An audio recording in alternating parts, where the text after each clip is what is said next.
Borders पे खड़ी है, यानी कि it's bordering on anti national activities, terrorist activities and definitely high treason.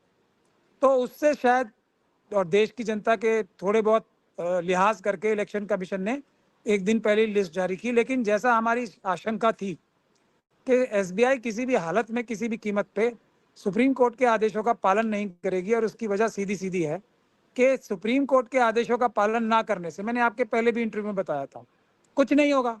जैसे आज नोटिस इशू कर दिया गया, लेकिन अगर मोदी जी का ऑर्डर पालन नहीं किया, अमित शाह जी का ऑर्डर पालन नहीं किया, तो तुरंत अंडमान निकोबार ट्रांसफर, झूठे मुकदमे, और जज लोया का भी एग्जाम्पल बार बार आरएसएस और बीजेपी का जो एग्जाम्पल बार बार देता है। अब ये डराने के लिए मार्केट में बार बार रिपोर्ट की जाती है जज लोया का एग्जाम्पल, या किस लिए, ये बात तो आरएसएस के लोग जब जिस दिन अरेस्ट होंगे वो उस दिन ही एक प्रॉपर इन्वेस्टिगेशन के जरिए पता लगेगी।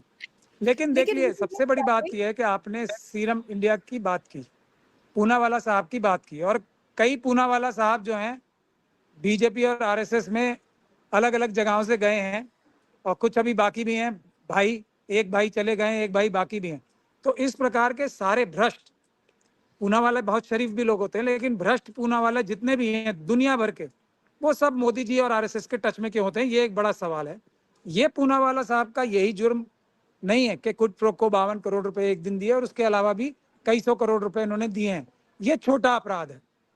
इसमें मोदी जी का क्या अपराध है वो समझिए आप। मोदी जी ने ब्रांड एम्बेसडर बन के पूरी दुनिया में ये कैंपेन किया था कि भारत जो है पूरी दुनिया को वैक्सीन सप्लाई कर रहा है, और ये इस तरीके से ये क्राइम करके पूनावाला साहब की कंपनी को पूरी दुनिया में वैक्सीन, हमारे देश के प्रधानमंत्री का पद का दुरुपयोग करके मोदी जी ने उसका ब्रांड एम्बेसडर बन के पूरी दुनिया में वो बिकवाए। वो एक सही सीरम है, वैक्सीन है या नहीं है, अभी ये भी सवालिया निशानों में है। लेकिन मोदी जी क्योंकि भारत के प्रधानमंत्री, देखिए भारत के प्रधानमंत्री की चेयर पे कोई भी व्यक्ति बैठेगा ना तो उसका स्टेचर ऑटोमेटिक बड़ा हो जाएगा, चाहे वो छोटा व्यक्ति हो या बड़ा व्यक्ति हो। कोई छोटे से छोटा घटिया व्यक्ति भी अगर भारत के प्रधानमंत्री के पद पे बैठ जाएगा तो लोग उसे बाय डिफॉल्ट इज्जत की नजर से देखने लगते हैं।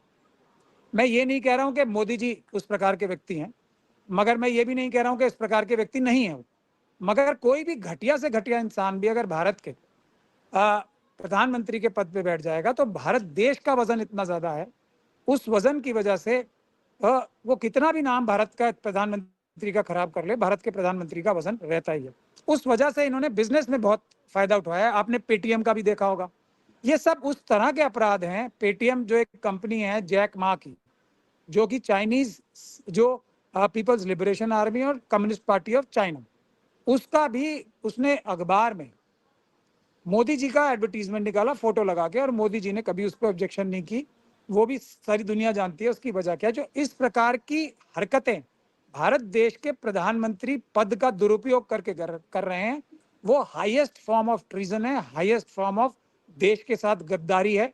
और इसी का नतीजा है कि 4,500 किलोमीटर, जैसा सुब्रमण्यम स्वामी साहब बताते हैं, चाइना हमारी जमीन छीन के ले गया और हम कुछ ना कर सके, बावजूद इसके कि हमारे देश की सेना इतनी ताकतवर और मजबूत है कि 5 मिनट के अंदर अपनी जमीन वापस ले सकती है अगर उसको फ्री हैंड मोदी जी दे दें। मैं अब ये पूछ रही हूँ कि जो Pakistan based power hub company है, उसने पुलवामा अटैक के एक हफ्ते बाद जिस तरीके से डोनेट किया है, ये अब कितना बड़ा अपराध माना जाएगा? क्योंकि पाकिस्तान से हमारा कोई संवाद नहीं है, कोई डायलॉग नहीं है, और इस तरीके से अगर बात सामने आई है कि जिस समय हमारे देश के जवान मर रहे थे और उस समय अगर पाकिस्तान की एक पावर कंपनी बीजेपी को पैसे डोनेट कर रही थी, तो ये आज कितनी बड़ी बीजेपी की पोल खोलता है। जी, एनिमी, देखिए पाकिस्तान के साथ हमारा पूरा संबंध है। एनिमी नंबर 1 और 2 है पाकिस्तान और चाइना। ये संबंध है हमारा पाकिस्तान और चाइना से, दुश्मन नंबर 1 और 2 ये है संबंध, और इस संबंध को भूलना नहीं चाहिए। ऐसा नहीं है कि संवाद है या नहीं है, संवाद पूरा है। संवाद पूरा है, सज्जन जिंदल साहब के थ्रू भी है, और हमारे जो अजीत डोभाल साहब हैं उनके सुपुत्रों के थ्रू भी संवाद पूरा चल रहा है। और ये बात भी मैं पूरी जिम्मेदारी के साथ कह रहा हूं, अगर रिसर्च की जाएगी तो इसमें पता लग जाएगा। तो बात सवाल बुनियादी ये है कि हाँ, एक